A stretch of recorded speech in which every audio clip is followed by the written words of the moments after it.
Oh, all right, and we're live. Hi guys, sorry that for whoever's watching live, sorry for the 2-hour delay. We had some StreamYard difficulties with high traffic volume, if you've ever heard of that, but we're here now. Um, we got it. Yeah, here we are. So I'm Sabrina, and with me today I have Erin from Survivor Michigan and Paul from Survivor Syracuse. If you guys want to give a quick intro. Hi, I'm Erin from Survivor Michigan. Um, that's, that's it, I guess. Sorry if I took that. No, you're good. I don't know what else I'd say. Whatever you want. I Are don't you on know. the upcoming All-Star season? Maybe. Who knows? Could be. Could be. Yeah, all right. If we're done with the introduction. Let's get into it. So we have 2 episodes to cover tonight. So the last time we all chatted, we are coming off of a double vote where Cass was voted out on War Dog and Owen used the logo idol to save himself there, and Eli was voted off of Wentworth. So now, after all of that, the teams have merged. There are some people in this merge that have made merge before and some who haven't. So, going into a scenario like that, does that give second time mergers some sort of like leg up? Or I don't know, what does this mean for them? I think it's definitely easier to experience in games is kind of invaluable, like just in general, I think. And especially like it does become everybody always says like it's a whole new game at merge, but they say that because it really is. Like it is a lot to go from, especially when they were just in teams of like 5 to 6, and they were on teams of 10 to start, but like they're going directly from a team of 5 to a giant team of 11, where you have to manage your individual relationships, still making sure you're in a majority, but it's like now you also have to manage that jury level of it too, where you need to make sure that you're not pissing people off as you send them out the door. So any experience that you have with that kind of extra level of the game, I think is invaluable. So I think it might come more naturally to some people than others, and maybe like people who've made the merge in the past, maybe they weren't good at that part, and they might be trying to do better. But I do think that in this case, like experience is definitely a positive thing. Mm-hmm. Totally. And I think coming off the rest of the season, it's like we'll have this hero versus villain loyalty, the dichotomy of that we're going to talk about later, I'm sure. But I'm just excited to see how our pre-mergers are going to do. Like the first time in the merge, like let's see what they think of it, because it is very different. And I feel like pre-merge is a lot of keeping it safe or trying to appeal to the numbers, but post-merge is really respectful games targeting the biggest threats. Yeah. Yeah. Speaking of pre-mergers, very cool Syrvivor first. We get Revenge. Paul was there at Revenge, so have a little inside scoop. But as we saw, the pre-merge, after their votes, ultimately the most votes were casted for Mitch to get back into the game. So I guess just like really quick, how like was it like fun to like see our pre-mergers back? I don't know. Our beloved all-stars. I mean, just from my perspective, I'll give you guys like the full scoop because it didn't fully make the edit. But Luke texted all of us and said it was going to be like a pre-merge reunion to like spill the tea, like explicitly said to like spill tea and like dish. And I was like ready to like grill people and just like stir up drama. Like I knew there was like no stake in the game, so I was just there to like have fun and be messy. And then we get there and he plays a little video for us and explaining the twist, and it was a complete game changer for everyone. Like we all like started panicking. Like Eli ran off to the bathroom or something. Like I mean, then we all took a little bathroom break. It was nice, but it was crazy. And we all made a 5-minute campaign speech, which also didn't make the cut because we didn't have all the footage. But it was very like do or die out there. It's very scary, very stressful, very exciting. And I'm glad if it's anyone, it's Mitch. Like I voted for him. I'm super glad it was Mitch. I mean, obviously if it wasn't me, but love him. Yeah, I did think like definitely as a fan, if you're watching an all-star season, you know, you get sad when like your favorites leave early, you want to see them come back. So I think it was definitely a good moment to have everybody, you know, collected there in the moment again. And I do think that, yeah, I think they made a good decision sending Mitch back in. It definitely should have been somebody that was kind of like a recent vote. Like anybody that had been out of the game too long, I think was kind of, you know, more or less dead in the water at that point. I also think Jason just not showing up to that thing was just so on brand and hilarious. I was like, that just makes sense that he's just not there. But I also noted not a single woman received a vote to get back in the game, which I thought was ridiculous. But Gabby and Hannah noted that too during the live read. They were like, "That's weird." So interesting biases there. I personally would have preferred to see Eli back in, but that's just because I'm a huge Eli fan. And I think, but like, yeah, him or Mitch, they both had that kind of same storyline of like in their first season, they made it out like just before the merge. So at least seeing Mitch get back in and being able to experience merge and, you know, do so well in the challenges that obviously we're going to talk about, but yeah. Good to see him back in. For sure. I mean, for reasons that the pre-merge voted him back in, Mitch obviously brings something to the table that people saw would be valuable in this specific merge. So what does Mitch bring to the table to like start to gain some success here, I guess? Well, I mean, he's a hero, I think, first and foremost, when the heroes were down in numbers. So I think that might have been part of it, like sending a hero back in, somebody that might be able to, you know, help those people. Nobody wants to see a pagonging, even if it is by like the villains who everybody, you know, you like watching the villains maybe a little bit more. But I think he definitely brings that. And he does just like, not a single person doesn't like Mitch, you know, and Mitch has never been voted out by a majority. He gets idled out. So, you know, he's a likable guy. He's somebody that's going to gain allies. He's not somebody that's going to be this giant target. And he might be able to kind of like rebuild those connections, make those connections and sneak his way back in. As we saw, like he doesn't win that first immunity right back in and he doesn't get booted right back out. So he's able to make those connections that he needs to just to have longevity in the game. For sure. Yeah. I mean, Hannah said it quite well. Exactly. Yeah, so very excited to see what happens with Mitch in this merge. But continuing on, because we've got a lot to go through.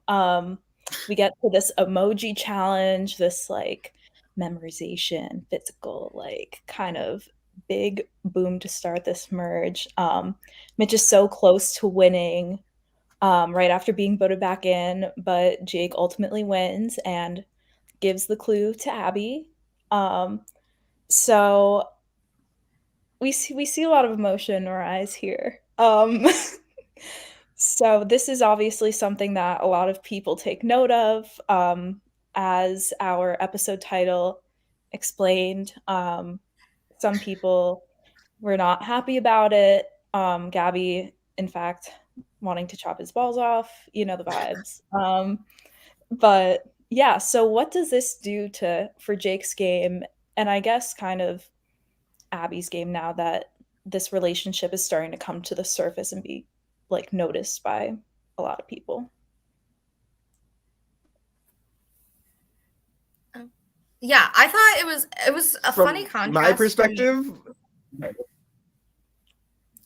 Oh. No, you go. You started. My connections. Yeah, no, I was gonna say it was a funny contrast because like Jake was like he was like, I want to give this clue to Abby because everybody knows that we're close. And so I don't think it would like make any waves. And then it kind of like everybody else's confessionals were just kind of like, oh, I guess Jake and Abby are close. Like, how interesting. And even Abby was like, yeah, so now I guess people know that we're close. Like, Jake is the only one who thought that that was common knowledge, which I thought was very funny.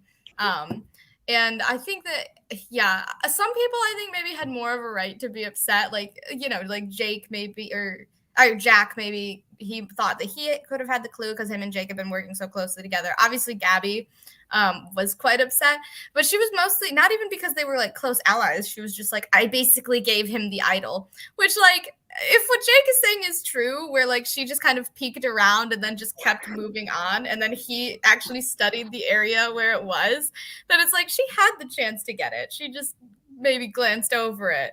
And so I don't know. I understand her being upset, but she also, if she missed out on the idol, then that's kind of more on her, in my opinion. You know, I love Gabby. I'm a Gabby truther, but you kind of got her there, Erin. Like Gabby, because I'm thinking like Gabby did. She said she figured out the clues. She did figure them out, but also like we have footage of Jake saying like how he figured out where the idol would be, like the room in Schaefer. So yeah, I'm just for me like I hate those fucking villains. Like I mean, love them, but like also you know they get me so dirty because they just wanted to keep their little big majority, their tight, boring six. And now like Gabby got thrown in the loop, and most of them had an easy go of it during the swap with the Wentworth villains, like four of them and one Eli. Like they were just like hanging out basically.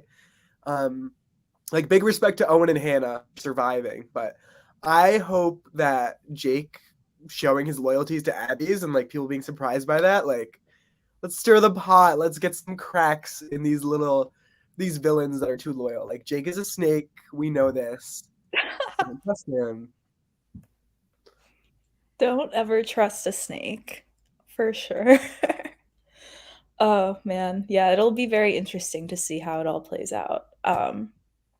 But yeah, so now that the challenge is done, we've got our merge team, the Moru team.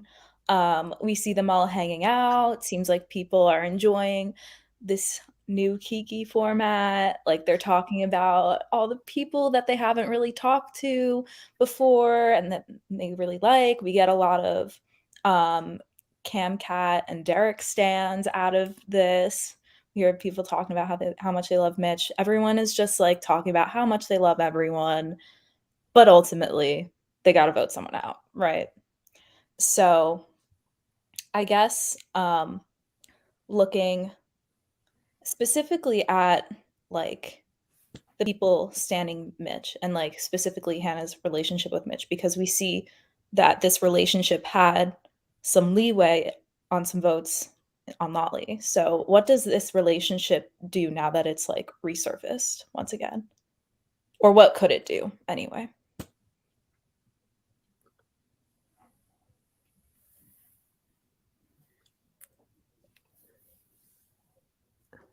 Okay, I'm gonna go for it. I don't know if my Wi-Fi is fast enough. Okay, we're here. Cool.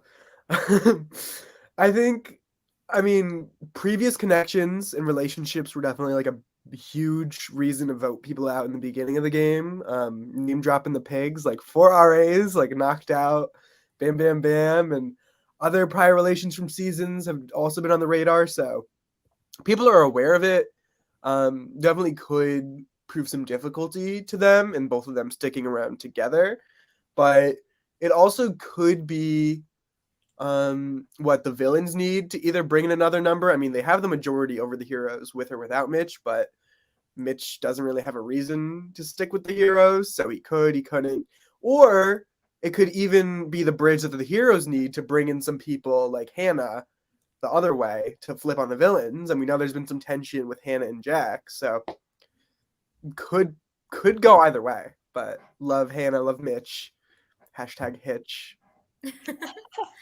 Yeah, that's kind of been the only relationship this whole season that's even kind of like blurred those lines between hero and villain. I feel like the only one that's had the potential to, because obviously we had a lot of those kind of stronger relationships go out, you know, pre-swap even. Like, yeah, I know, like Paul, you had some good friends over on the hero side, and you know, but you just never got to have those, like make those connections worthwhile.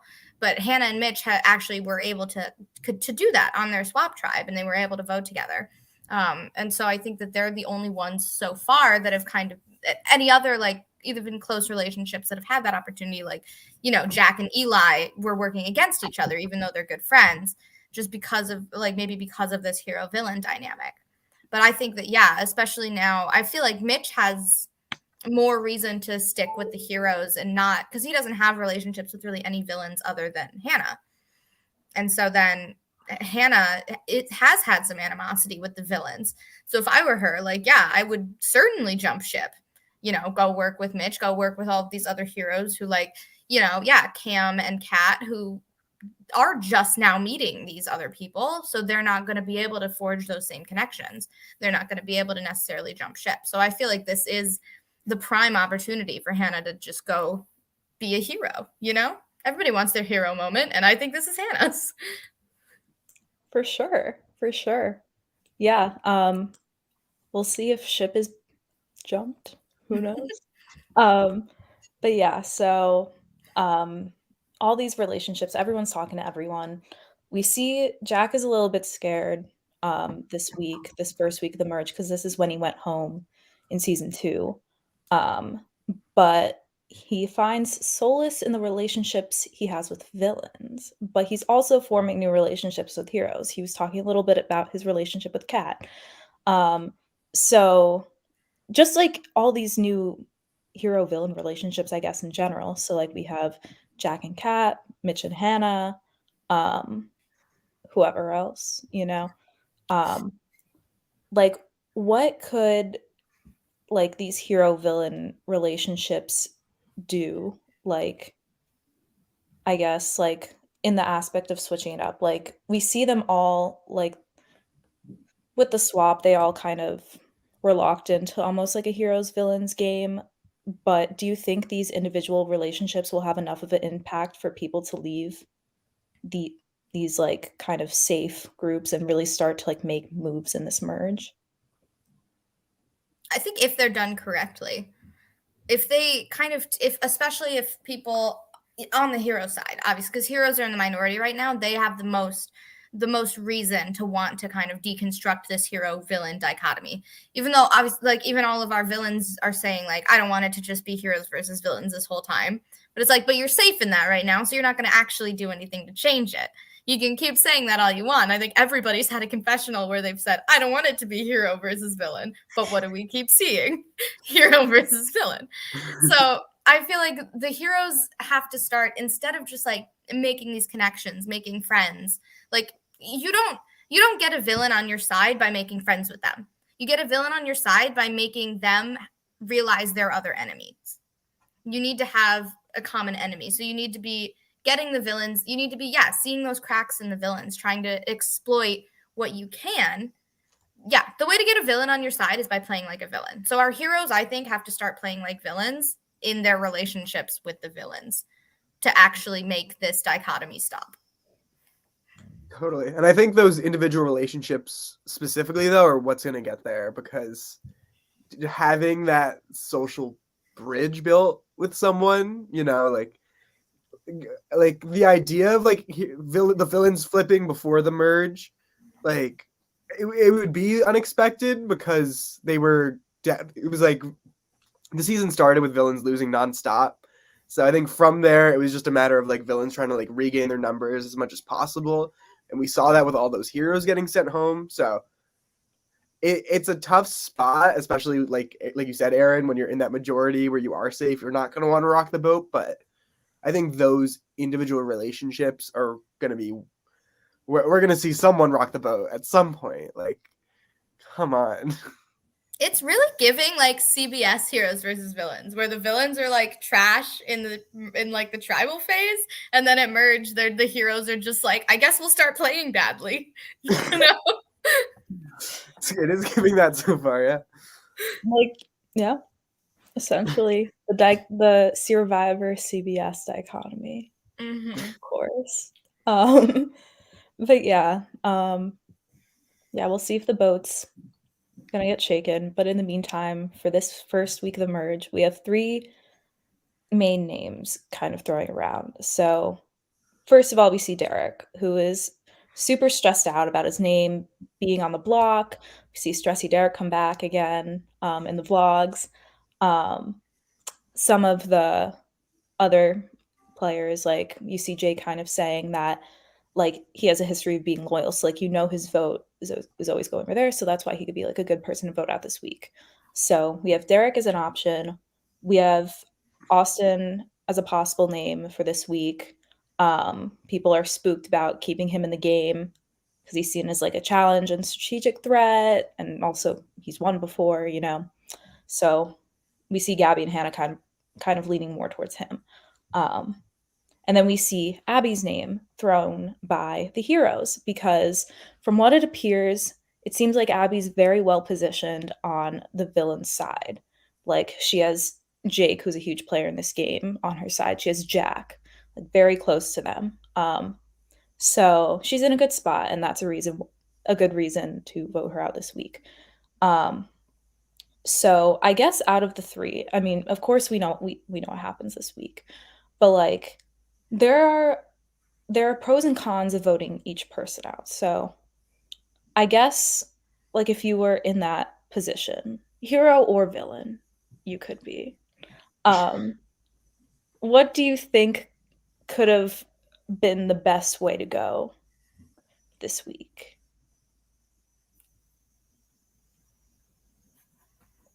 Or from different perspectives too, because there are better ways for different people. I don't know.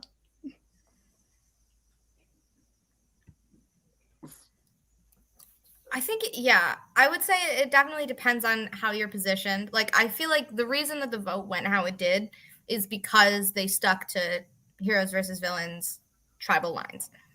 But if you're just looking at like at individual, even if you're not looking at tribal lines, if you're just looking at like the individuals that are on the block, I think Abby is certainly in the best position of those 3 at the time because yeah, she's in the majority as far as tribal lines go, and she is positioned between like right in between the 2 power players on the villain side, which are Jake and Jack.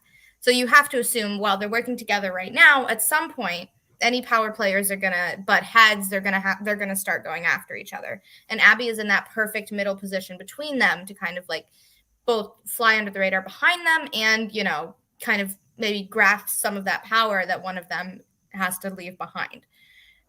So I think she's super well positioned. So it would be a good time to take her out if you have that opportunity, and especially if you are, maybe one of those villains who isn't Jake or Jack, and you're like, Abby's definitely closer to these people. She's not going to be looking out for my best interests. She's looking out for the best interests of her, and is going to be, taking one of these sides. So like, why am I still, keeping her around if she's not looking out for me? Personally, I would never vote Abby out because I would just want the dog around all the time. So that's a great reason to keep her in my opinion. And then Austin, I personally don't like bringing in other games to the game that you're playing. Yes, he's a past winner, but like you have to look at the game that you're currently playing. Like, is he well positioned here? And the fact that he is a past winner and everybody's going to be spotlighting that all the time, that really puts Austin in a terrible position at like almost all times. So I feel like there's not really a need to vote him out. There's not a reason to say that like he's a big threat just because he's won before. In this game, he hasn't really won shit. So, I don't really see the like all you can say about Austin, like if he gets to the end of this point, it's like, oh, he got to the end and he's won before. But I don't think that that's like all that impressive, And then Derek is just a loyal guy, whether it's tribal lines or not. If you're in with Derek, you're in with Derek. But if you're not in with Derek, then it is good to get him out because he's obviously not going to be looking out for you. Very good points. That was a really good assessment. Really good breakdown. I was gonna come in with my biased ass perspective, but I think Erin just knocked it out of the park. Like nothing left for me to say. Very, very, very good assessment. I like that. Nice. Yeah, I mean, like, those are all the pros and cons. Ultimately, it is between Derek and Abby for this week. We see it is divided by team lines. But one interesting thing from this episode, we see Hannah when she's talking about who she would prefer to go and stuff. She says if a villain were to go, she would prefer it to be Abby. So, with this new rekindled relationship with Mitch on Heroes and the Heroes going after Abby, could this have been a really good time for her to jump ship and go that way? There's just one more person, right? That's numbers is what, 4 or 5, 6. Yeah, like What? if Yeah. there was one more person, right? It was 4 heroes plus. Wait, so Hannah could have No, swung. I don't know the math. It was Wait, a 6-5 vote. Yeah. 6-5. Yeah. I need to talk to Hannah after this because what? Oh, that would have been such good TV, even, and it would have been like so juicy. But I mean, Hannah, it was definitely like the safest, probably best move for her game not to do that. But damn, it would have been so good. Like I that. wonder if she knew that Jake was going to play that advantage, and that's why she didn't, or if that like played into her decision at all. Because flipping is fun, but if you have to like show everybody that you flipped, then that's a little less fun, you know? I think the T is most, if not all, of the villains knew about the advantage. So, and we have a response from Hannah right here with some tea. So I don't know if Seth can pull it up for the viewers. Okay. Little T, I did tell Mitch to tell the heroes to vote Abby. Don't know who thought of it first, but I wanted her name written down. Interesting. Yeah, makes sense. Well, I wish you did it, Hannah. No. I think it made sense. Like she also said she did know about Jake's advantage. So I think knowing that that's going to be played, like, yeah, having to show everybody that, like, hey, all you villains, I flipped on you, by the way. Like, that's not something that you, like, want to proudly show. At least, like, there's some damage control you can do if the host reads the votes. There's some, like, you know, maybe deflection. But if you hold up that vote in front of everybody that says Abby, then, like, then there's not really any coming back from that, in my opinion. Word. Yeah. In this situation, considering the votes were going to be shown, it probably was the safest way to go to ensure, because, you know, at this point, you just want to make sure you get to the next week. Of course, you want to keep thinking about the long game, but, like, ultimately, like, you just got to make it through, you know, or else there isn't going to be future weeks ahead. So, yeah. So that's the tea there. As Derek leaves after getting voted out, he turns to Owen and says, you know, I really trust you. Like, you told me to my face that, like, it wasn't gonna be me, all this stuff. So this being said out in the open, I did want to comment on that, by the way, his exit speech, because even in his confessional, he was like, Owen didn't tell me that it wasn't gonna be me. Like, he just gave me like a thumbs up or something like that. And so it's like, are you sure that he told you to your face? Like, I don't know. That kind of, like, maybe it was at a different time. Maybe there was like something we didn't see. But I'm just saying, based on the information that we had, Owen never straight up said, like, you're not going home. A thumbs up doesn't mean you're not going home. Like, maybe in Owen's head, he's like, I'm voting you out. Yeah. I also wanted to speak to this because Owen did the same exact damn thing to me when I was going home. Not like giving me a physical thumbs up. I'm literally on my way to the vote off, like already freaking out. Gabby texts me like, it's gonna be you. And I'm like, okay. And then I text Owen and I had already texted him like, what's the tea? Like, are you voting like with me? And he literally just liked the message. And it's like, I knew. Like, oh, can you like fucking like throw me a word even? Just a like?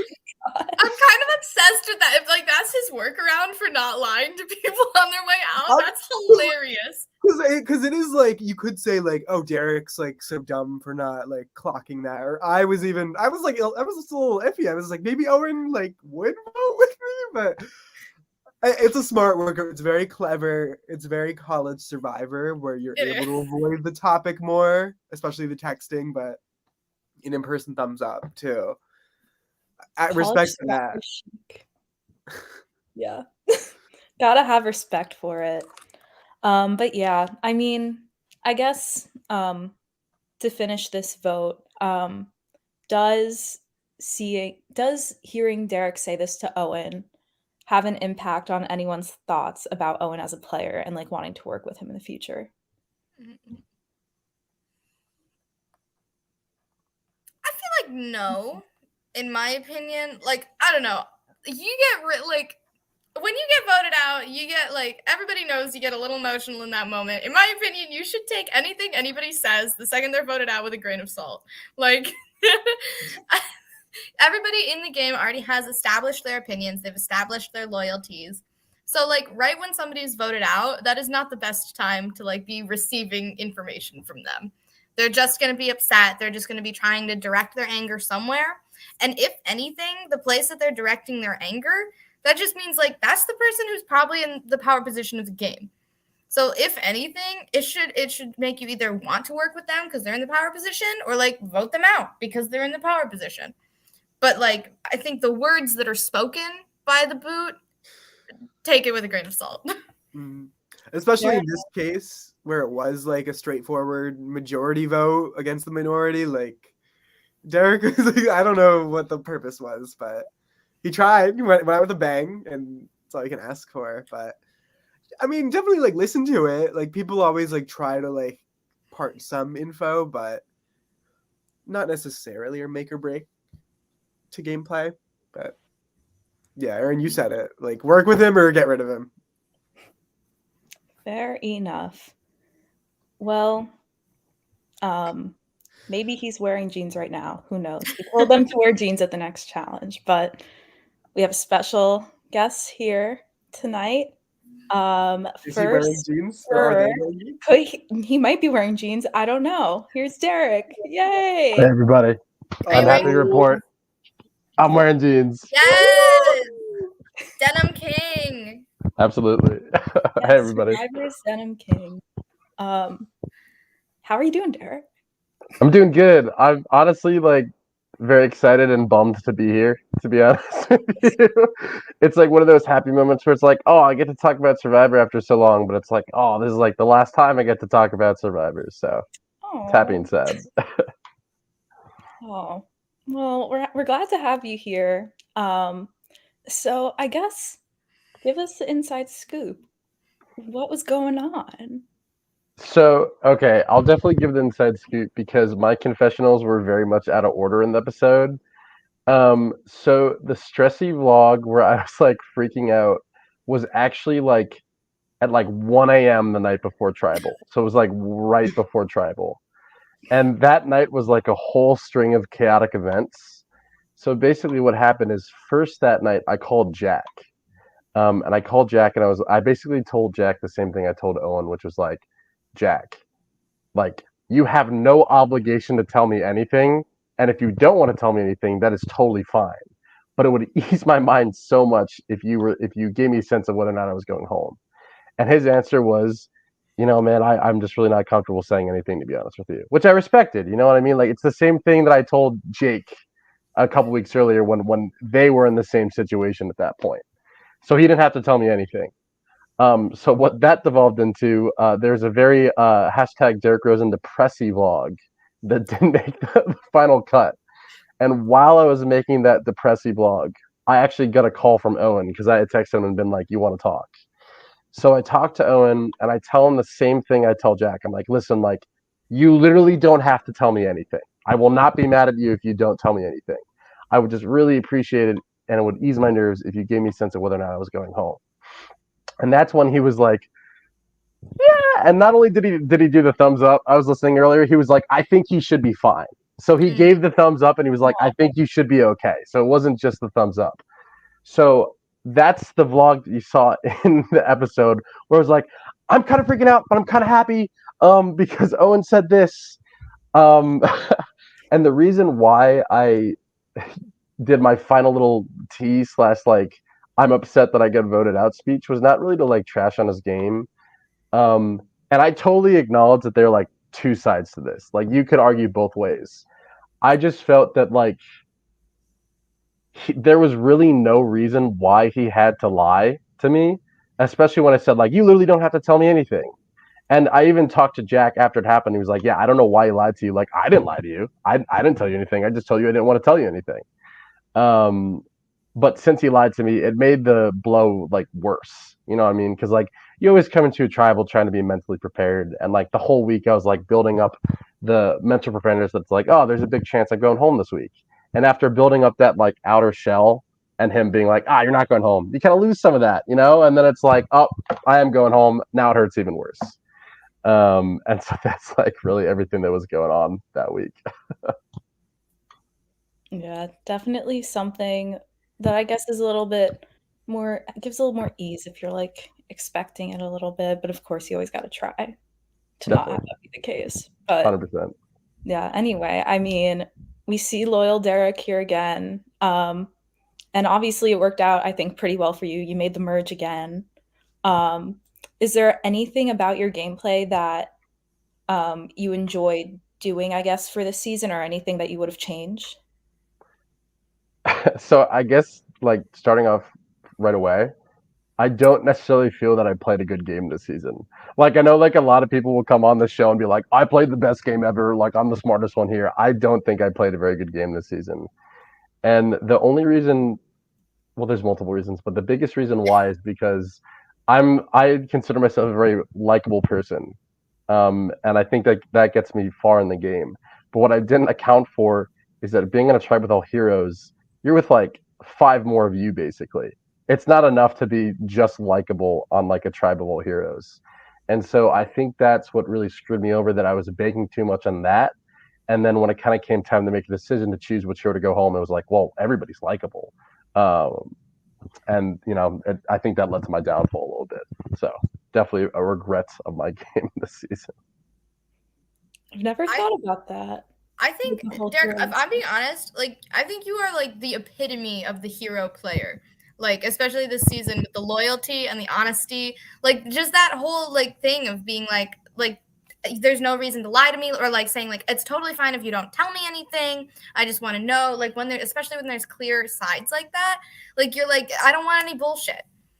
Because I completely agree. I think that there's necessary lies in the game of Survivor and there's unnecessary lies. And obviously like you feel that like Owen telling you that you weren't going home was one of those unnecessary lies.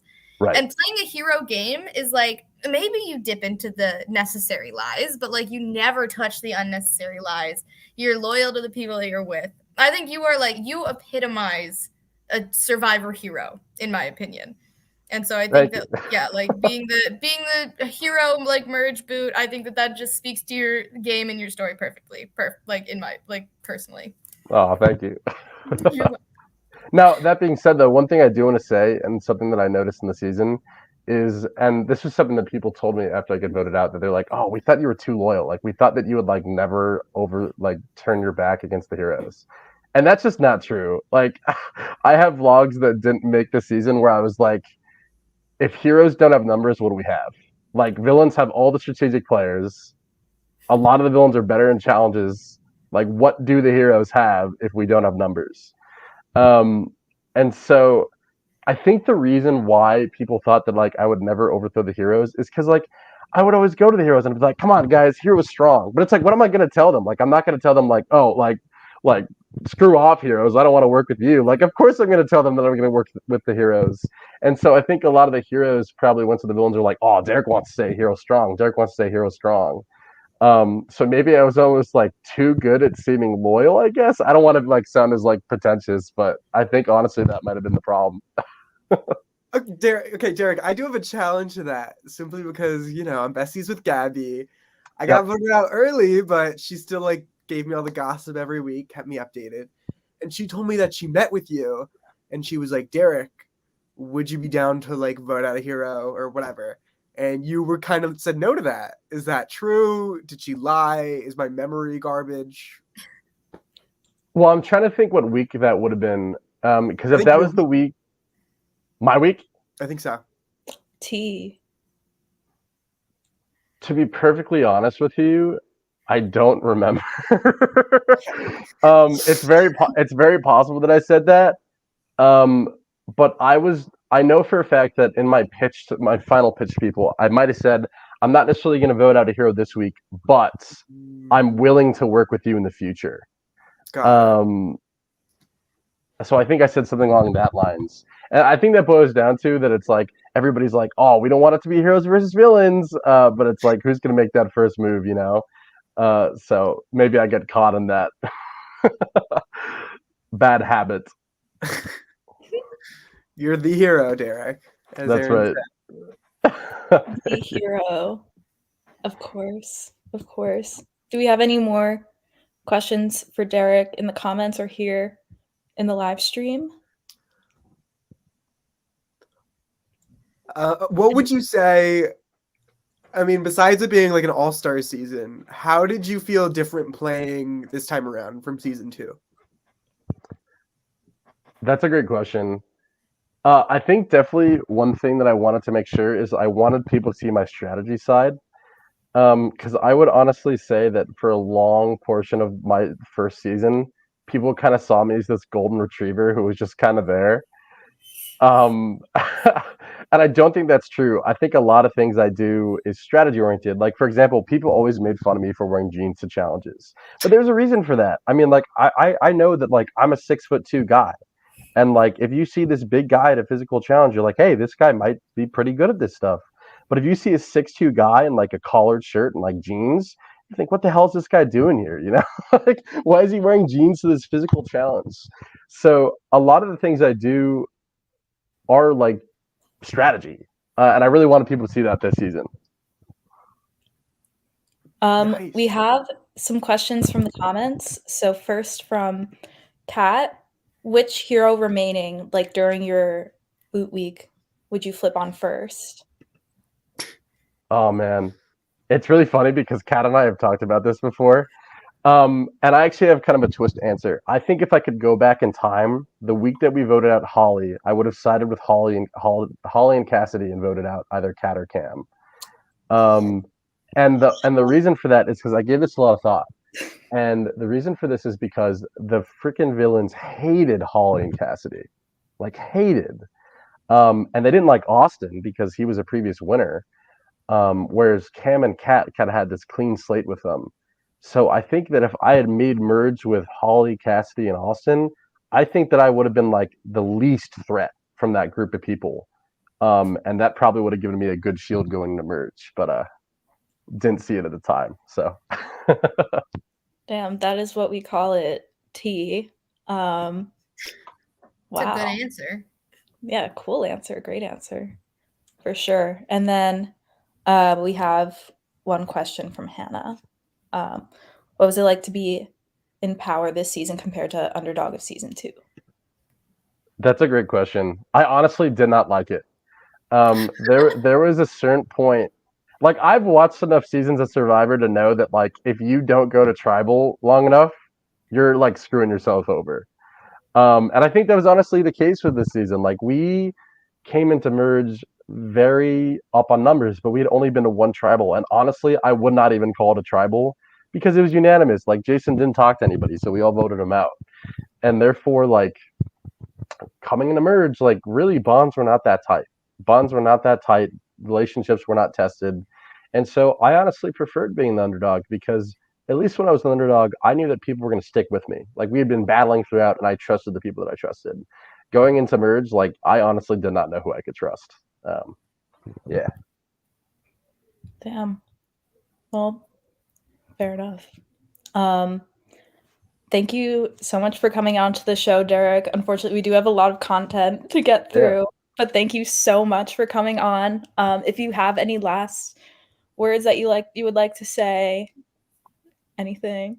Yeah, I guess just the last thing I want to say is I always make sure to do this like at end of the season.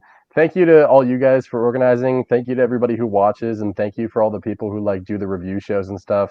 I know Lee's one of them, even though he hates my guts for some undisclosed reason.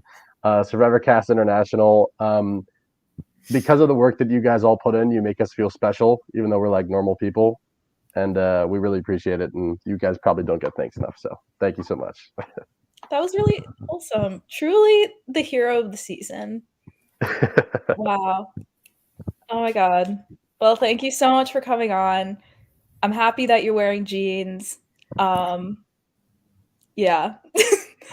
All right. Bye, everybody. Thanks so much. See you, Bye, Derek. Derek. That was fun. Well, yeah, so that's our first vote of the merge. Now we've got to catch up to the second. Let's go. It's game time. It's game time. All right. So the fun thing about doing double recaps is that we can just get right into it. Am I right? Truly. So episode 10, we see Derek get voted out. There are 4 heroes left. Yes, I did that math right. Okay. We have Kat, Cam, Austin, and Mitch as the 4 heroes left. So they're in a pretty dangerous position based on how the villains have been, or how they voted anyway, in this first merge vote. So we see that Division and Jake's advantage, all of that. So tensions are high going into this challenge, which is a puzzle gauntlet. We see Mitch be a puzzle god. These puzzles are a little tricky, whatever. We see people kind of getting frustrated. You see Austin slam his head down into the desk out of frustration. Also, seeing him lose the one puzzle that was shown that he actually won during his season. So interesting how that. What? Did he lose it his first season too? No, it was the. Paul, it was the flashback in the episode. I did the flashback, but I didn't finish the challenge. I didn't know he didn't win. He didn't beat Summer's time. He didn't win that challenge in season 2. Never mind. I at least completed the puzzle though. That was in the. He completed it. He completed it anyway. My bad. He's in the comments owning up to not winning. Fire me as the recap host. I apologize very deeply. Anyway, my botch. Sorry for the confusion. Regardless, we see Mitch act as a puzzle god. It's the showdown between him and Jake again. In that final round, Mitch comes out victorious. I'm going to talk about, he gets the Mind Tribe buff. Oh. Hashtag Mind Tribe. Anyway. And yeah, so he has immunity, which is definitely nice after seeing a hero get voted out. And he gives this idol clue to Cam. So it's interesting seeing him give it to Cam, because we see that he has a relationship with her and he also has a relationship with Hannah. So do you think there was any like confusion on like Hannah's part, or like do you think him giving the clue to Cam rose any heads? I will say there's confusion on my part for a second, because I had actually I had it like on my TV. I had the episode playing and I like went in my kitchen to grab something like right at that part, and I thought I heard him say Hannah for who he wanted to give the clue to. Then I came out to like a Cam confessional of like to her talking about the clue, and I was like, oh dang. But I was like, yeah, when I heard that, I was like, oh, interesting. Like, I didn't think that he, especially coming off of that vote that was so clearly heroes and villains, I was like, giving that to Hannah, I don't think would have been a good look for either of them, if I'm being honest. Like, making that connection, making that jump, or kind of like crossing that bridge when there are 2 clear sides is something that you kind of want to do privately. You know, like that first step has to be taken privately, and it cannot be done so publicly without kind of putting a target on both of your backs. Otherwise, you're like, you don't become that bridge in the sense of like, we're going to be the ones kind of controlling the vote. You become the bridge for everybody else to be like, oh, these are the 2 that we need to be like focused on now. So I think that giving it to Cam was definitely the smarter option.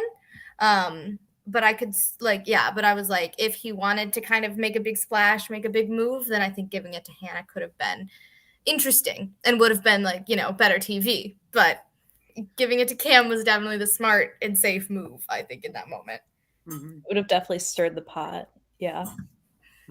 And we saw with Jabby last time, like everybody takes notice on who you give the clue to. So definitely a safe, smart move on Mitch's part. Every little thing in an all-star season is certainly a thing. That's what they say. Yeah. That's what they say. I've heard that, yeah.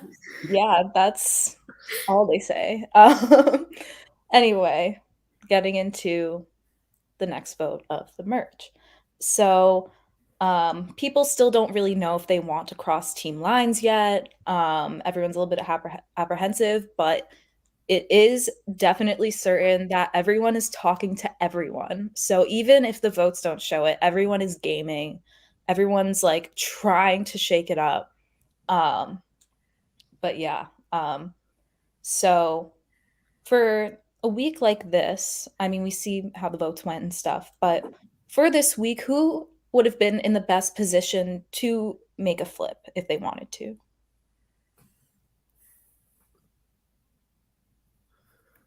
Probably Mitch or like any duo, I guess, on the villain side.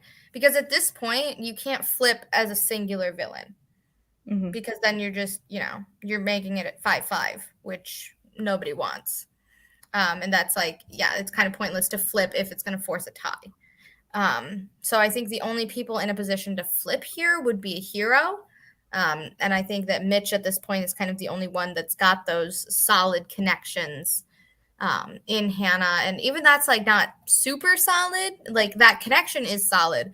But I feel like Hannah isn't necessarily solid enough with any of the other villains to kind of make that worthwhile for Mitch, in my opinion. So I honestly don't know if at this vote anybody is necessarily in a great flipping position. Fair enough. Yeah, with the split of numbers, it's certainly it would be a very interesting thing to see get pulled off if it were to. And it'd have to, I think, all be like about timing and like Right. if you think it's really the right move for this time. I think it would be less of a flip and more of like a if one of the villains did something that was so like appalling that everybody was like, oh, we need to get this person out right now. I feel like that would be the only thing. Like not necessarily a flip, but just a like common enemy sort of thing. But nobody was, stupid enough to make just a mistake like that. So yeah, fair. Well, yeah. As we see, another hero is targeted this week. Austin is the name on the block, as they say. He's still in the game, but people are voted to, or tempted to vote Hannah out. As we see the conflict especially arise between Jack and Hannah, as Gabby says, nature is healing when that happens. And another comment from Owen, he does say that it's like the Cold War out here when these forces. It's like if only Owen knew what was to come, Where are we now? But yeah, so we see this conflict arise. So with Jack in such a power position, it's probably not in your best interest to collide with someone like in that spot. So who knows? Maybe there's an opening for Austin, but I mean, of course, we do see how the votes go. But the temptation's there. So it could have been a possibility anyway. But despite all of the tension with everyone talking to each other, just like all this feuding, all of that, the idol is still out there. And people have been looking for it a ton. They looked for it a ton last episode. We see Jack looking for it a ton this episode. Jack and Kat are seen looking for the idol together. Very interesting considering it's a hero-villain relationship. And it's kind of more recently formed than like other hero-villain relationships. So what does that say? Since I think it was Jake who saw them looking for it together. What does that say, seeing someone in that power position going idol hunting with someone that they have a connection with on the other side, a connection that maybe you don't have? Dude, honestly, like what Erin was saying before, like if a villain just made a big enough of an oopsie, like that could have incentivized people to flip. Jake seen Jack idol hunting with Kat. The week I was voted out, Abby fucking spotted me at Starbucks with Cass and Holly, and that had everybody talking, and then it's crickets when they're idol hunting together. It was crazy. And like Kat wasn't even given the idol clue, or wait, she was this episode, right? This episode, so the idol Yeah. clue was given to Cam, and Cam and Wanted to Kat give are it to Cam. close. So it's like Cam gave it a Kat. Kat must have given it to Jack. Like that is like red flags, like crazy. You gotta do something with that, guys. I'm gagged. I don't know.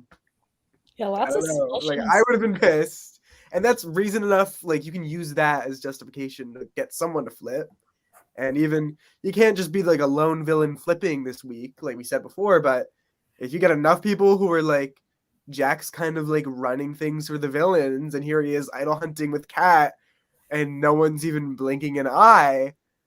It could have been a really good op, but you know, hindsight is 2020, especially when you're watching the thing afterwards. But damn. Jack's position in the game baffles me so much because he is just so clearly in this like power position, not only in the villains, but now like since the villains have the majority, it's like in the entire game. In the pinnacle is like it's either Jack or Jake, but it's like I don't think Jack's name has been brought up a single time this entire game, which is just crazy considering how high of a position he's been in the entire time. And nobody's like, oh, like people do say like, oh, Jack's in control, but they say it in a positive way. They're like, oh, he's straight up like the Godfather. They're like Jack's in control, but he's taking care of me, so it's okay. Like that's what everybody believes, but that clearly can't be true for everybody. But he has them so convinced and like eating out of the palm of his hand. It makes no sense to me how he just continues Erin. to go game with no target on his back, despite being in like the top power position. I do not understand it, but I commend him for it immensely. Like it's insane. Mm-hmm. Erin, we say he's like the Boston Rob of Survivor Syracuse because exactly how he appears as a person, like the Godfather comparison, his showmance on his first season with Erica, like they're the Boston Rob and Amber of our universe. But at the same time, I mentioned this on the first after show we were on together, and I'll mention it again. His big three astrologically, he's a Cancer rising. Well, he's a Leo sun, confident man. Yeah, Aries moon, ego-driven man, like focusing on himself, impulse. He's like doing his own thing. But at the end of the Jack's a Leo? Or he's my bad. Aries sun. Okay, I really thought he was an Aries, and I was like, wait, everything just changed. That means his birthday's coming up, though. His birthday's coming up then. Oh my god! Yeah. Oh my god! Happy almost birthday! It's Aries season. It is Aries season. But he's also a Cancer rising, and Cancer is like the mother, a very nurturing sign. So Jack might be playing his own game. He might be the Godfather. He might be running things, but we love him. We all want to work with him. We're all like enthralled by him. It's unreal. Truly. Absolutely unreal. The most unreal on reality TV, which is the realest. Maybe. Anyway. Yeah, so that could have been an opportunity, but as we saw, was not taken. But there is a lot of talk about threats this week, and one point that Cam brings up in defense of like trying to like save Austin this week. She talks about Austin being a good threat to keep around because, you know, like he has this target, like whether he wanted it or not, of like being a winner. And even though like kind of like Erin was saying that, which I agree with, like you shouldn't take any really information from like another game and like bring it in. But in this game, it was, I mean, you take some information, but like in that case, like, you know, he with the target or with that target, like, yeah, with that target that he has, like you could get rid of him at any time because Cam says, you know, we get rid of him later. So like voting out Austin, him is one of the biggest threats, along with. Did you hear that too? Yeah, I heard that. I heard it first, and then I heard it from Sam, and then Erin heard it from the screen. Yeah, there was a big. I don't know. Oh well, you know what? Anyway, roll the punches. Yeah. I do want to say though, on the previous game thing, like I'm very anti that, and I've been outspoken about that. Sorry, Lydia, but if you've won, you have some level of like God-given talent, skill, intelligence that I don't fuck with, and I don't want to play with. You won once, you don't need to win again. And I mean, Survivor is it's so much luck though. Like, Yeah. in my opinion, the biggest part of winning Survivor is luck, and it's all about the group of people that you're with. Like, I think the only thing about like these kind of all-star seasons, things like this, like you can take in your relationship with somebody from a prior game and like your experiences with somebody from a prior game. But like nobody's been talking about that as far as Austin's concerned. Nobody's like, oh, like I saw Austin do this last game. They're all just like, he won. That's the only thing that Yeah. anybody's saying about him. They're not saying like, oh, like some people are saying like, yeah, he's a challenge threat, whatever. But nobody's like, oh, he doesn't have any like season 2 relationships really at this point that are benefiting him, you know? Yeah. And if you guys keep up with, Derek mentioned Lee before from, what is it? Is it college reality games? What's the name of the channel that they're all on? Live reality games. Live reality games, yes. His channel, Lee's channel, what is it? I'll name drop it later. I just can't find it right now. He did a winner ranking, and he for all the college survivors that he's seen, like 18 seasons, and he placed Austin at 14 out of 18. And Austin did kind of win a lot rooted in luck. So you make points, Erin. You make points. I'm just very. What I do. I'm a bitter loser. What can I say? Well, yeah, I mean, lots of things could be interpreted when like looking at this situation, but we're getting up to the vote, and Austin has a last trick up his sleeve. He tries to pass off an advantage, a fake advantage, passing it off as like the advantage that Eli found that first week, where there was like a lot of speculation of what it was, and you know, it never really came to light because of just like people getting voted out and stuff. But yeah, so we see that all transpire during tribal. But as Austin said in the episode, this is the craziest week of Survivor that he has played. And a week where your name's on the block, it's definitely going to be crazy. But yeah, so moving on to the vote, it's pretty juicy. Austin's pointing at Owen, Jake, and Jack as like threats. Like, you know, he says he wants to keep them in because like in his position, it's really good to keep threats around.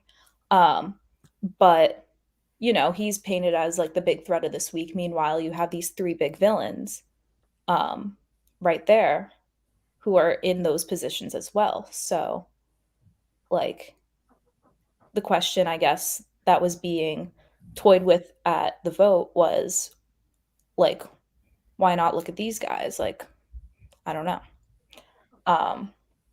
But yeah, so everyone kind of dishes about that. And then Austin gets up, says his speech of his advantage due to the audio from this vote. I could not exactly decipher what this advantage was about, but essentially he would have saved himself. I think it was, I want to say it was like some sort of like vote canceling thing. I think he was like trying to pass it off as a legacy advantage. That Yeah, was like would have acted as an immunity idol, I think. something like that. Something like that, yeah. But yeah, essentially whatever it was, I think you can he's only passing use it off. it at the final 10 or the final 6. Or 6. Yeah. Yeah, so Sorry, very I'm convenient to have lagging. an advantage there. I thought it was also just kind of funny seeing him play this fake advantage because in his first season, you see Mike trying to pass off a fake advantage, and you know he's on the other side where it's like, no, that's fake. Like, "Well, that is fake," you know. So I thought it was just funny seeing him on the flip side of it. But yeah, anyway, everyone goes to vote. Some people are spooked. Um, you know, we see Owen going up to the table. He's like, "What the fuck is going on?" Like, blah, blah, blah. Everyone's like, "Ah, whatever." But people caught it as a bluff. He's ultimately voted out. And then he points at Jake, Jack, and Owen again. And again, I could not really hear with the audio, but essentially just pointing them out as threats again, you know, and all of that. But yeah, so leaving off this vote, Heroes numbers are now down to 3. And we'll see if anyone, or I guess just what happens with that, because now it's a pretty big split. But anyway, to maybe give us more of a scoop of what that advantage may have been, maybe some insight of how it was to be on the flip side, just insight like of that whole fake advantage situation, but just anything really. Season 2 winner, season 4 second juror. We have Austin. Hi, Austin. Hey guys. Hello. Oh my Thank god. you for coming on the show. How have you been? Great. Doing good. Wonderful. Yeah. It's not something I planned on doing, being on this show so early, but Yes, we apologize yeah. for having you on at 10 opposed to maybe 7 or 8 something. As technology goes, what are you gonna do? But yeah, anyway, now that we have you here, why don't you tell us what happened that week? I don't, how am I supposed to know? I don't know. What was your experience? Well, 7 people voted for me and 3 people voted for Hannah. That's I don't know. I think because the week started off with like the whole Jack and Hannah thing, and then somehow Kat got involved with that just because I guess of her connection with Jack, and that's just where it stayed until the day before tribal, and then all of a sudden it's me. I'm like, okay, that's about it. So just to get into the advantage thing, I had this brilliant idea at like maybe midnight right before tribal, night before, and I just kind of just like copy pasted exactly word for word like one of the CBS like legacy advantages, and just kind of try to pull that the most basic thing you can pull out of your ass to save yourself at the most convenient time possible, right? But it really I didn't want to use it as like a scare tactic, I guess. It was kind of just like these are my cards, like the better play looking back on it might have been to go up and say like me, Cam, and Kat are voting for you, Jake, Jack, and Owen, one each. And if you all vote for me, then one of you 3 is going to go home and re-vote. Like, and kind of force them to vote for Hannah if they fall for it. But at the same time, I still go next week anyways. And I wasn't about to stick around and like just be that dead weight again and just get voted out if I don't win. I didn't sign up to play that way. So for me, it was just kind of like, do it, just like it, so it wasn't supposed to like scare them into doing it. Just kind of be like, you're wasting your time if you do this. Might as well just make the move and like give it another chance, I guess. Gotcha.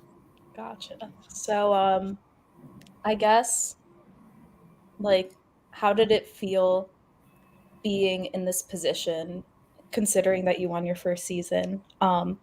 Like being super. I mean, in your first season, you were saved by an idol twice. Like that was, like you could have easily gone home there, but luckily you got the idol. How did it feel to like really know that you were probably going home?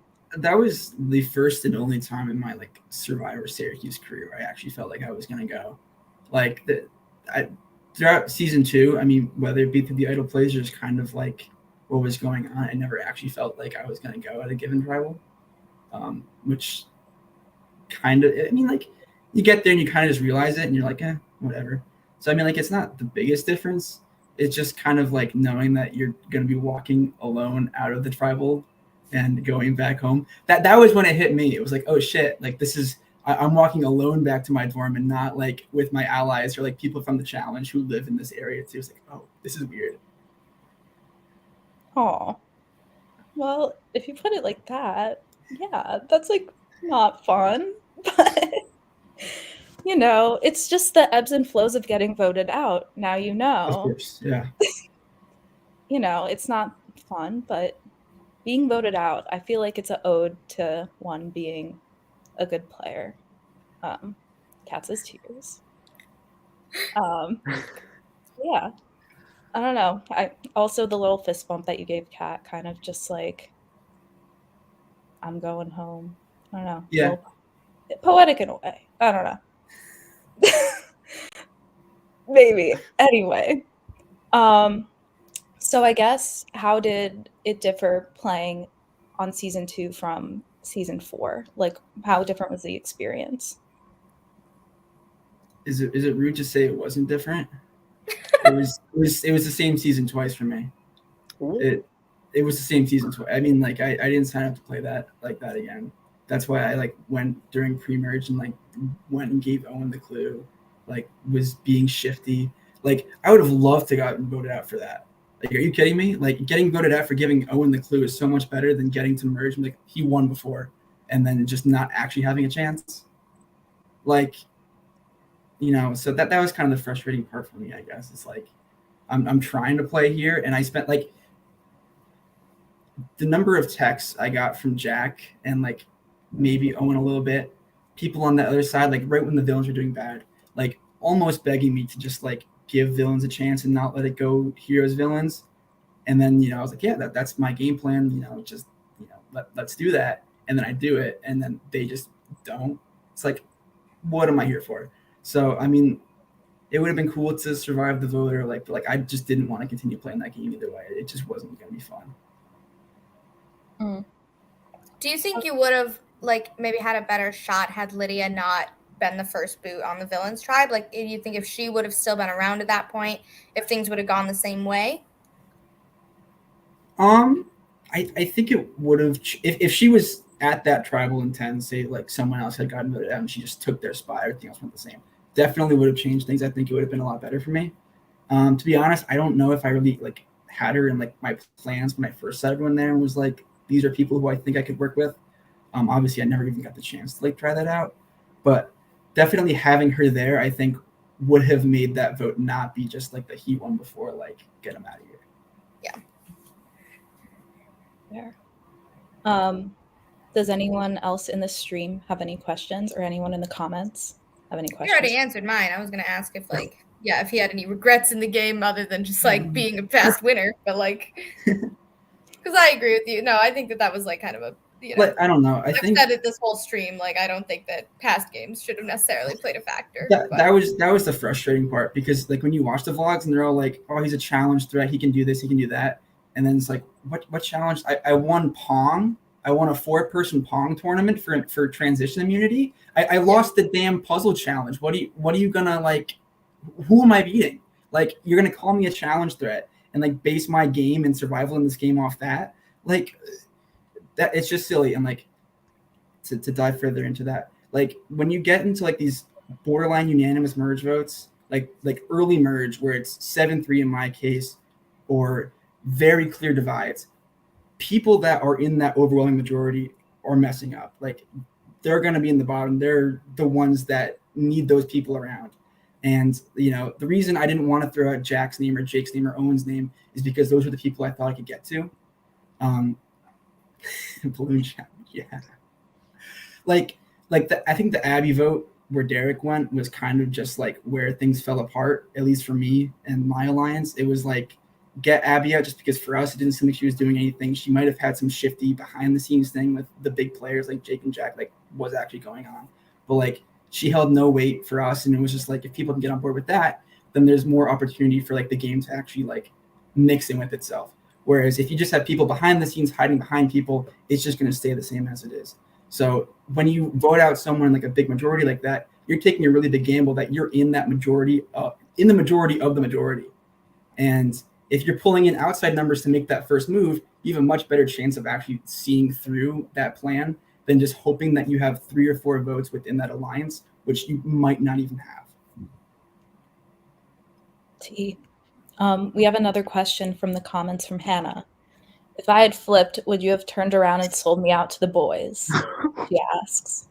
No, I mean, I don't. It's kind of hard to like see what would have happened with that, just because I don't know. I never actually thought that it would happen, so I never try to figure out like what the game would have looked like moving forward with that.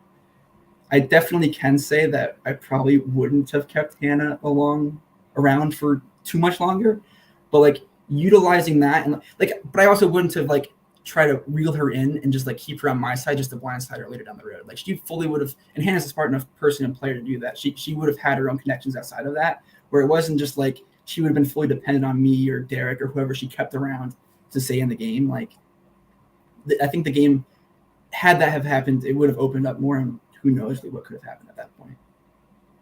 Yeah. Who knows? Who knows? I had one question. When you because as I mentioned before, the audio was shifty, what did you say to Owen, Jack, and Jake when you got voted out?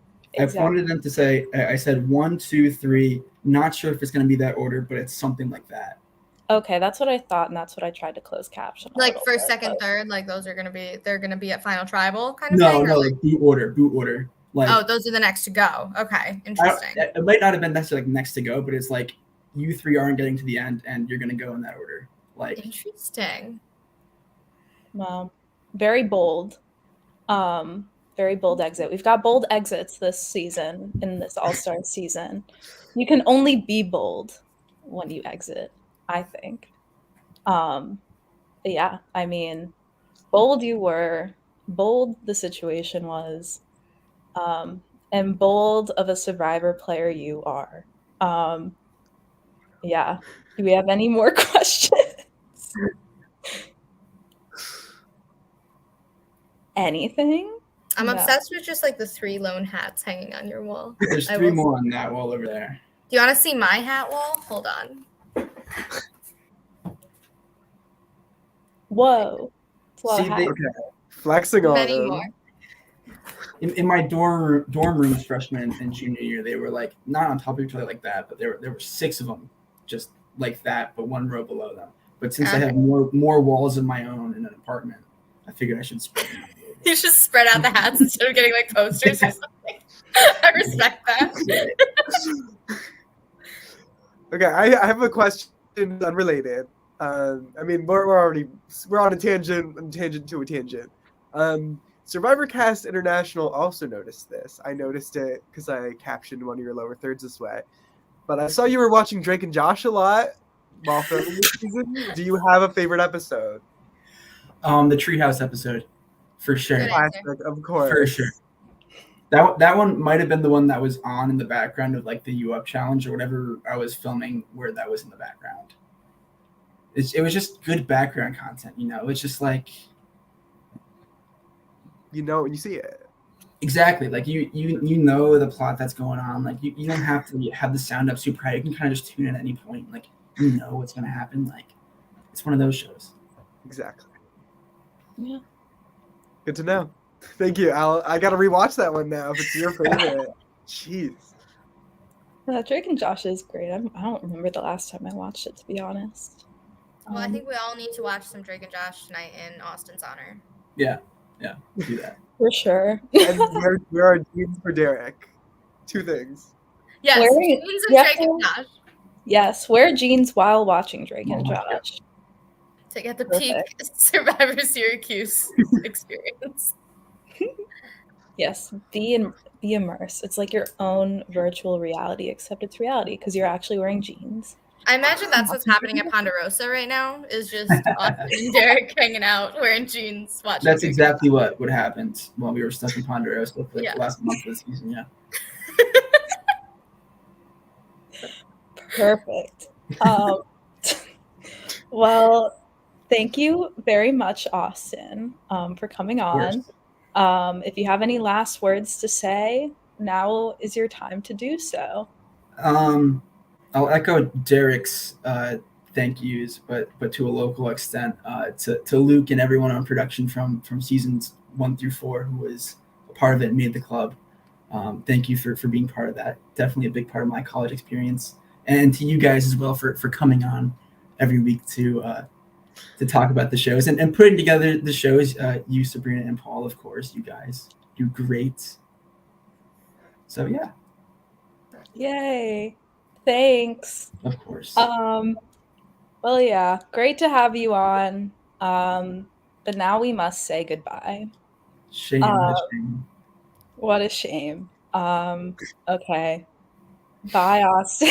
Bye, Austin. Hashtag Ocarina forever. Aww. All right. Okay, bye. Bye, guys. Yes. What a good Midwest goodbye that was. So fun. Life's so fun. Okay. So to wrap this episode up, we're gonna do a few superlatives. So I guess from the 2 episodes, just since we recapped everything and we had a nice continuous narrative. Who is the MVP? I guess just of our recap show. Oh, God. Like everything we discussed during the recap show. Like it could be from either episode. I'm gonna have to give it to Jack, just because, like I said, I think he's in this ridiculous position where he is like the pinnacle of everything, but not getting the same target, the same pressure that Jake is, really. And now Jake has that immunity win under his belt too, that second place in the immunity challenge. So his threat level is just building, and I feel like he might be even a little more visible than Jack is. So I think, yeah, Jack's got to be the MVP for me. I was also gonna say Jack, so I'm not gonna copy that. I guess. Well, I gotta say Gabby because like Gabby's the bestie. But like, if I had to say someone else, MVP, maybe Jake from this episode. Like he won immunity from last episode, and then this most recent episode, he's not on anyone's radar. Like people were talking about the Jack and Hannah feud, talking about other stuff. Not He's holding on to an idol. He's holding on to an idol. People know about it, and here he is just slithering his way on through. It's crazy. It's crazy. I tried getting rid of him. Can't say it wasn't me. Fair enough. Yeah. I'd say those are 2 pretty good answers for MVP. I was gonna say also like either Jake or Jack. I'm gonna try to be a little different. I'm gonna be different, you know? Be different. You know, sometimes it's really hard to be different and I can't really think of anything. So maybe Like Oliver. One. Huh? I'll change mine to Oliver.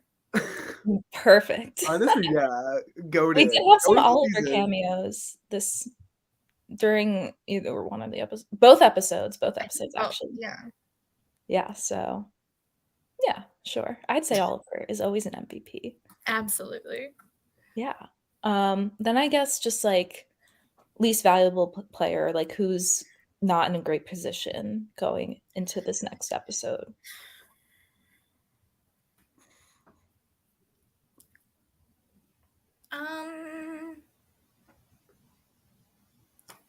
I'm gonna go with Cam. I think that, yeah, obviously the heroes are on the deficit right now. And Kat is kind of putting in the work to make at least some connections on the other side, like with Jack, which is obviously a very valuable connection. Some might say the most valuable connection. But I feel like Cam is not really, like, she's, being a likable person as she is. But the whole, vibe of the game in general, and also especially the villains, is like Hannah even had a confessional. She was like, now is not the time to get sentimental. So I feel like Cam isn't necessarily making those strategic connections on the other side that she needs to kind of give herself longevity in the game. Yeah, in a different way, I was gonna say Kat. You kind of like disproved me a little bit there, Erin, but I think she's definitely in a tough spot with Austin being kind of like her kind of bestie leading up to this point. So she still has Kat, but it is down to like those 2 heroes, and then Mitch voted with the villains. So I don't know, can they rely on him? Kat, I'm rooting for her. Like season 1 supremacy, like bring it home for us. Don't give it to Jake. But I would say Kat probably. And I mean that Jack thing could work out well for her, but it could also be what puts a big target on her back for all the other villains because they're so blinded by Jack's mist. So who knows? Jack's missed for sure. Yeah, and then I guess just to close it off, what was the best line or just best character moment from either episode, or if you have one from each, go for it. Anything that really stuck out to you?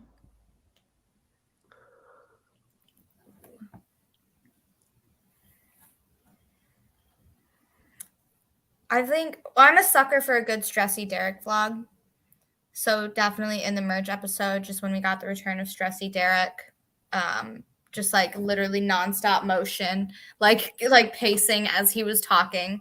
Was a big fan of that for sure. And then, and I think I'll give it to Austin's advantage play for the most recent episode, or his fake advantage play. Because he went out swinging, you know? Like, I learned a good lesson from our very own Luke Uriarte to never trust an advantage that is played before it needs to be, because it's probably fake. Because otherwise, why would you play it that early? Oh. But I respect the attempt, and I think that it was a strong way to go out for our beloved former winner.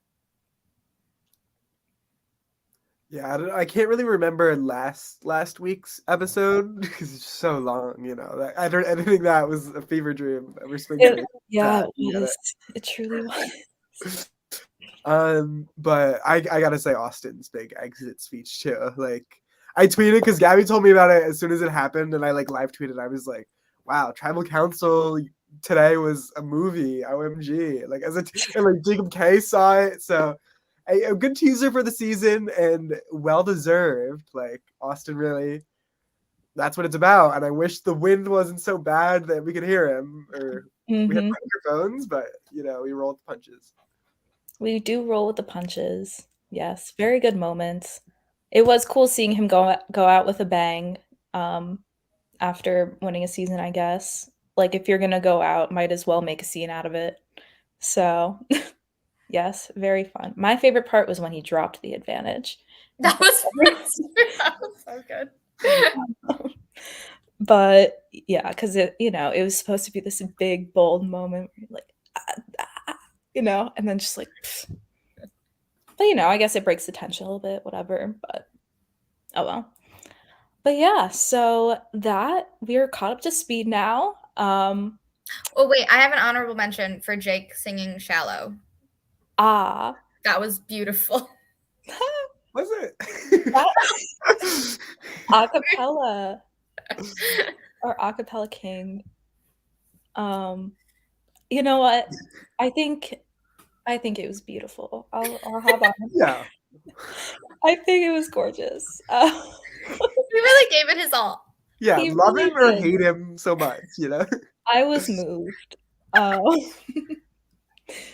Anyway, thank you to everyone who's watching live, to anyone who is watching this after the fact, to anyone watching the episodes, period. We really appreciate you. And here, I'll give you each a little moment. So I'll give Erin one first. Thanks everyone for watching. Keep watching this season. I'm sure good things are coming. I can't wait to finish it out. In the interim, if you get bored while you're waiting in between Survivor Syracuse episodes, maybe binge some Survivor Michigan. We've got our All-Star season coming out later this year. So if you catch up on seasons 1 through 4, you'll be all prepared to watch our All-Stars after Syracuse All-Stars. So exciting stuff coming. Very exciting. Yes. Also a fun t-shirt. I like that. Thank you. I wish I could say I designed it, but I did not. But you're wearing it, which is the most important. All right. Lovely. I'll go over to Paul next. Hi. Survivor Syracuse, like we work hard to put that slop in the trough for y'all, so check us out.